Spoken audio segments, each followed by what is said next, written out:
¿Qué tal, amigos? ¿Cómo están? Hace tiempo le cambié estas cosas que se conocen más como cacahuates, que van aquí en el lado de la horquilla.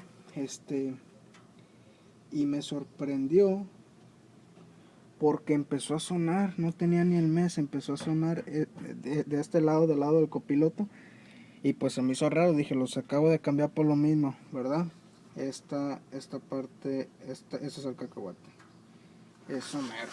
Entonces, ¿qué síntomas presenta? Que cuando pasan un tope más que nada fuerte, se oye como si tronara algo, ¿verdad? Entonces, pues dije, y estaba seguro que eso era. Y ahorita que llegué me puse a revisar y en efecto, lo que se aflojó era esta tuerca. No sé si se alcanza a apreciar. Esa tuerca.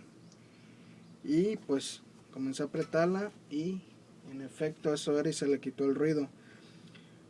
Se lo recomiendo por si ustedes algún día pasan un tope y como que truena algo al caer el carro.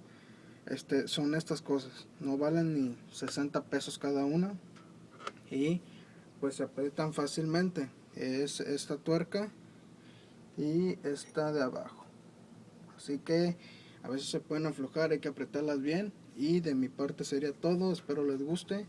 Esto les digo se llaman como cacahuates y si se aflojan empieza a hacer un ruido extraño como si se te fuera, como si estuviera pegando un fierro muy fuerte, ¿verdad? Entonces yo me despido. Ya se viene próximamente el video de las luces LED y espero se suscriban y compartan este video. Saludos.